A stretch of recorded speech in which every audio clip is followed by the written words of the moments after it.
ప్రభువు పేరట మీ అందరికీ శుభాభివందనములు. ఈరోజు మన అనుదిన వాక్య ధ్యానమైన ఎడారిలో సెలయేర్లలోని వాక్యము. నీవు నన్ను ఆశీర్వదించితేనే గాని నిన్ను పోనీయనెను, అందుకాయన అక్కడ అతన్ని ఆశీర్వదించెను. ఆదికాండము 32వ అధ్యాయము 26-29 వచనములు.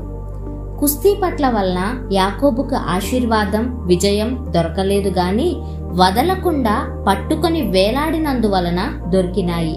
అతని తొడ ఎముక పట్టు తప్పింది.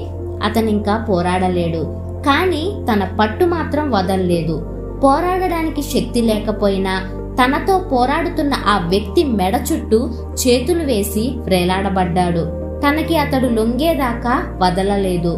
మనం కూడా పెనుగులాడడం మాని మన ఇష్టాన్ని మరచి మన చేతుల్ని తండ్రి మెడ చుట్టూ వేసి అంటి పెట్టుకునే విశ్వాసంతో వేలాడితేనే గాని మన ప్రార్థనల్లో కూడా విజయం దొరకదు.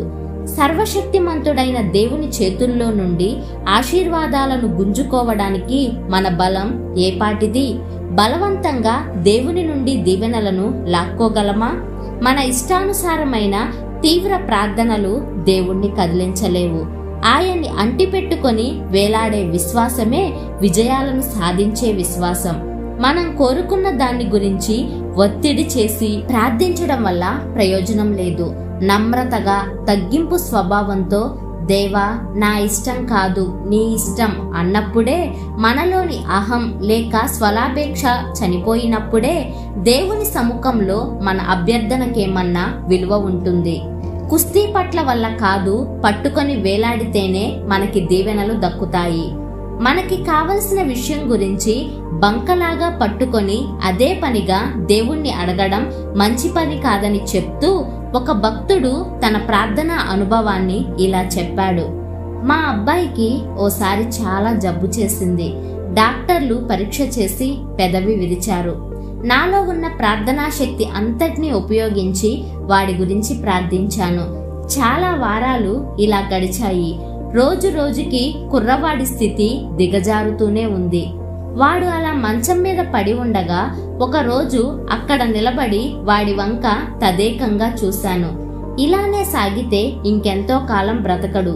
వెంటనే మోకరించి దేవుడితో చెప్పాను, దేవా నా కొడుకు కోసం ఎంతో సమయం ప్రార్థనలో గడిపాను, లాభం కనిపించడం లేదు. ఇక వాడిని నీ చిత్తానికి వదిలేసే సమయం వచ్చింది. ఇక నా ప్రార్థనల్లో ఇతరుల అవసరాలను నీ ముందు ఉంచడం మొదలు పెడతాను. ఈ పిల్లవాడిని తీసుకోవడం నీకిష్టమైతే అలానే చెయ్యి. నన్ను నేను పూర్తిగా నీ వశం చేసుకుంటున్నాను. నా భార్యను పిలిచాను. నేను చేసిన పనిని ఆమెకి చెప్పాను. ఆమె కన్నీళ్లు పెట్టుకుంది గాని పిల్లవాడిని దేవుని చేతులకి అప్పగించింది. 2 రోజుల తర్వాత ఒక దైవజనుడు మమ్మల్ని చూడడానికి వచ్చాడు. మా పిల్లవాడి గురించి ఆయన చాలా శ్రద్ధతో ప్రార్థిస్తున్నాడు. ఆయన ఇలా అన్నాడు, మీ అబ్బాయి బ్రతుకుతాడన్న విశ్వాసాన్ని దేవుడి మధ్య నాకు ఇచ్చాడు. మీకు విశ్వాసం ఉందా? నేనన్నాను, నేనైతే వాణ్ణి దేవుడి చేతులకి అప్పగించేశాను, కానీ మరోసారి వెళ్లి ఆయనకి మొరపెడతాను. అలానే చేశాను. ఆ ప్రార్థనలోనే నాలో విశ్వాసం చిగురేసింది, మా అబ్బాయి బ్రతుకుతాడని. ఆ రోజు నుండి వాడు బాగుపడసాగాడు. నేను పట్టు వదలకుండా దేవుణ్ణి అడుగుతూ ఉండడం వల్లే దేవుని నుండి జవాబు రాలేదు. నేనలాగా మొండిగా ప్రార్థిస్తూ ఆయన చిత్తానికి నన్ను నేను లోబర్చుకోకుండా ఉన్నట్టయితే మా అబ్బాయి ఈ రోజున బ్రతికి ఉండేవాడో లేదో అనుమానమే. దేవుని పిల్లలారా, మీ ప్రార్థనలకి జవాబు రావాలంటే మన తండ్రి అబ్రహాముని అనుసరించి ప్రవర్తించాలి. ఎంత త్యాగానికైనా వెనుదీయనంతగా ఆయన ఇష్టానికి మనం లోబడగలగాలి. రోమీలకు వ్రాసిన పత్రిక 4వ అధ్యాయము 12వ వచనం ఒక్కసారి చదవండి.